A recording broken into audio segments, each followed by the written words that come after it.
إخلاء سبيل الفنان اللبناني فاضل شاكر، لن تصدق ماذا قال الفنانون عنه، وأول تعليق له.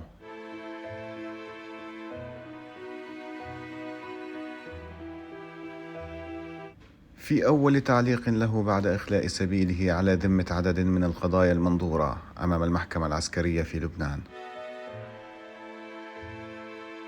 عبر النجم اللبناني فاضل شاكر عن سعادته بالقرار من خلال منشور على مواقع التواصل الاجتماعي. ونشر النجم اللبناني عبر صفحته على انستغرام رسالة كتب فيها: الحمد لله رب العالمين، اليوم كتبت لي سطور جديدة في الحرية، وأنا ممتن لله أولا ولكل من وقف إلى جانبي وساندني في قضيتي. وأضاف: أتمنى منكم أن تتفهموا وضعي الصحي والعائلي، وأن تمنحوني فرصة قصيرة لاستعادة عافيتي ولأطمئن على عائلتي. وأضاف قائلا: وعد مني أن أعود إليكم قريبا، فأنتم كنتم وما زلتم السند والمحبة التي أعتز بها.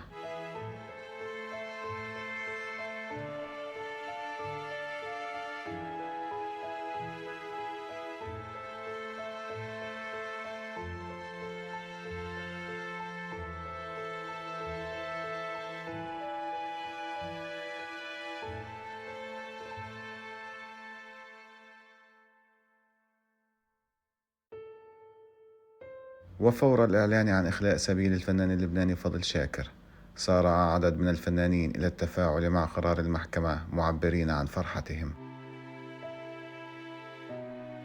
ومن بينهم النجم التونسي صابر الرباعي الذي نشر رسالة كتب فيها: الحمد لله على سلامتك يا أبو محمد، وإن شاء الله نشوفك قريبا جدا ونحتفل مع بعض. وتابع صابر الرباعي: جمهورك ومحبيك في انتظارك. في حين اختارت الفنانة اللبنانية باميلا الكيك الاحتفال بطريقتها الخاصة، إذ شاركت صورة لفضل شاكر تم إنشاؤها بتقنية الذكاء الاصطناعي، وأرفقتها بتعليق مقتضب جاء فيه: ألف مبروك علينا. بدوره شارك الإعلامي نيشان مقطع فيديو يجمعه بفضل شاكر، وفي الخلفية أغنيته الله أعلم، وبدأ فضل فيها في غاية الحماس والنشاط. وكانت المحكمة العسكرية الدائمة برئاسة العميد وسيم فياض قد وافقت على إخلاء سبيل الفنان اللبناني فضل شاكر في القضايا الأمنية الأربع المقامة ضده، وأبرزها ملف عبرة مقابل كفالة بلغت 500 مليون ليرة لبنانية. وبالتالي أخلت المحكمة سبيل فضل شاكر في 3 قضايا مقابل كفالة مالية قدرها 100 مليون ليرة لكل ملف، وكفالة بقيمة 200 مليون ليرة لملف عبرة. وأفادت المعلومات القضائية عن أنه الملف عرض على مفوض الحكومة لدى المحكمة العسكرية القاضي كلود غانم، والذي نظر ووافق على إخلاء سبيله في القضايا ال3، فيما لا يزال يدرس ملف عبرة لجهة ما إذا كان سيستأنفه أم لا. وجاء قرار المحكمة بعد تدهور الحالة الصحية لفضل شاكر ونقله للمستشفى العسكري الأسبوع الماضي إثر وعكة صحية تعرض لها، وذلك بسبب الضغط والسكري، ومنعته من حضور جلسة محاكمته. وقد غادر النجم اللبناني من بعدها المستشفى بعد أن أنهى الفحوص الطبية التي يحتاج إليها بسبب حالته الصحية.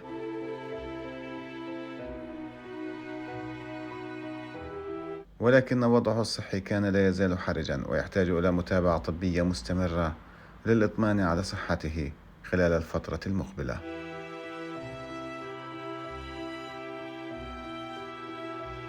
وجاء نقل الفنان اللبناني فاضل شاكر إلى المستشفى بعد أيام من تغيبه عن حضور جلسة محاكمته بسبب تعرضه لوعكة صحية.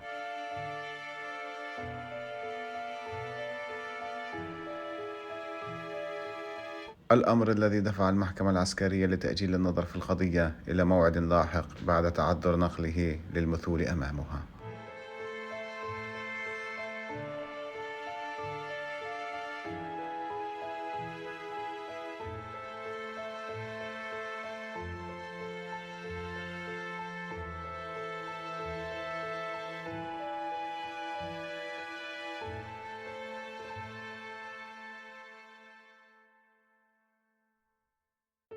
ويفتح إخلاء سبيل الفنان فضل شاكر فصلا جديدا في قضيته، ويضعه أمام مرحلة مختلفة عن سنوات المخيم والسجن، فالمحاكمة قد تستمر،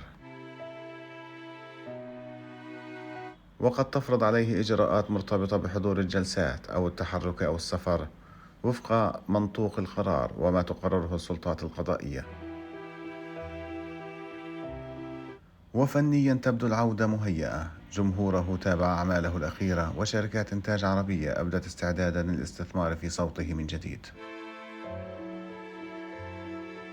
وستبقى العودة إلى المسرح مرتبطة بمآل القضية وبقدرته على إقناع الرأي العام بأن ملف عبرة عولج قضائيا، لا عبر الصورة الإعلامية وحدها، إلى جانب حالته الصحية. وبين القضاء والفن والذاكرة اللبنانية تبقى قصة فضل شاكر، واحدة من أكثر القصص العربية تعقيدا، فنان صعد بصوته إلى قمة الغناء الرومانسي،